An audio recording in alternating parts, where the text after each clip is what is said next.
Extra grateful si two-time Olympic gold medalist Carlos Yulo sa kanyang supportive girlfriend na nakasama niya sa kanyang Olympic journey.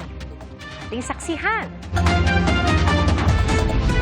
Matamis ang panalo ng kauna-unahan two-time Olympic gold medalist ng Pilipinas na si Carlos Yulo.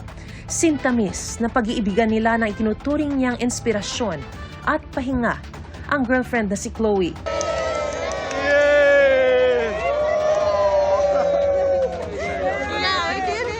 Good job, mahal. And thank you, Lord. Love story na nag-umpisa sa isang message sa social media. Ang fan pa lang noon na si Chloe, lakas loob na nag-DM sa Pinoy gymnast na nireplyan naman ni Carlos. Sa bawat laban ni Carlos, may mahal na wagas kong sumuporta. Sa lahat, ups and downs, nandun siya palagi para sa akin, para suportahan ako. Grabe yung motivation na binibigay niya sa akin, yung suporta. Mahal na mahal siya. Bukod sa pagiging cheerleader, ang mga oras kasama si Chloe ang nagpapaalala sa kanya ng buhay sa likod ng sports.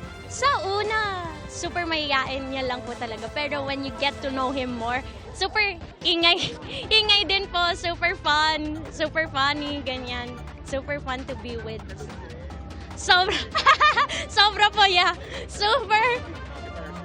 Super corny, wag jokes, ganyan. Ganyan po, sobrang nakakatawa siya outside of all. Pero gaya ng gymnastics, may mga difficulty sa kanilang relasyon.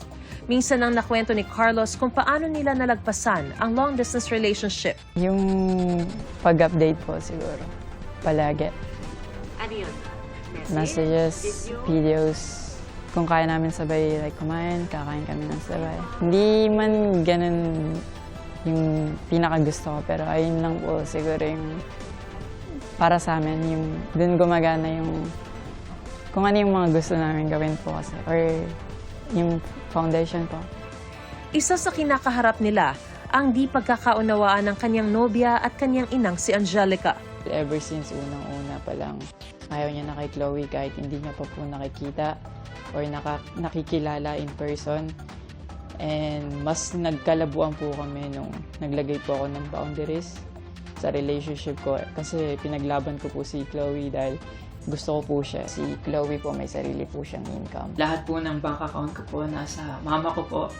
At may mga instances po talaga na si Chloe po yung sumasalo sa akin. Actually, nagkita po yung mama ko and yung family ni Chloe twice po. The last resort, my family made a group chat Yeah. na kasama everybody involved. Because my family wanted to address kung ano yung issues ni mama towards me. Yeah. Even though my family knew na madami na siyang pinopost, my family still welcomed them, treated them with respect.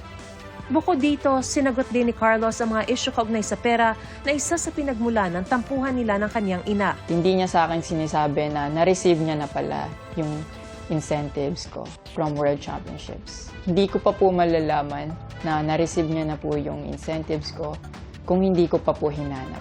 Never ko na po na-receive yung incentives ko po na yun.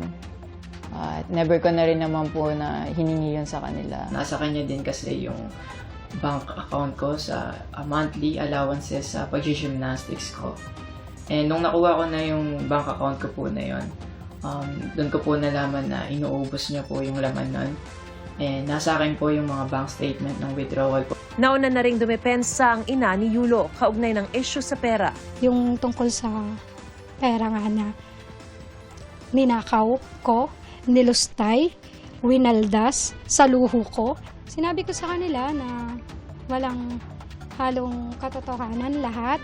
So kung sa ano ni Kaloy, sa perception niya, meron, sabi ko nga sa kanya, willing akong maglabas ng mga evidences, ng mga deposit slips na meron ako ngayon. Yung principal po kasi dito wala po sa liit o laki ng amount po na incentives po na ginalaw niya, kundi po sa pagtago at paggalaw niya nang wala ko pong consent.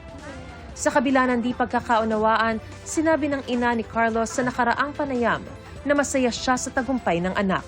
Sabi ni Carlos, kung genuine po talaga kayo, maraming salamat po. Ina-acknowledge ko po yung pagka-congratulate niyo sa akin. Pero nagpa-flashback pa rin po talaga yung masasakit yung sinabi sa akin. Mensahe ni Carlos sa kanyang ina, Ang message ko po sa inyo na mag-heal kayo, mag-move on. At napatawad ko na kayo long time ago po. Pinagpipray ko na maging safe kayo palagi at nasa maayos kayong kalagayan dyan lahat. Tigilan na po natin to at i-celebrate na lang po natin yung mga ginawa po ng paghihirap, pagsasakripisyo ng bawat atletang Pilipino dito sa Olympics. para sa GMA Integrated News, ako si Mariz Umali ang inyong saksi.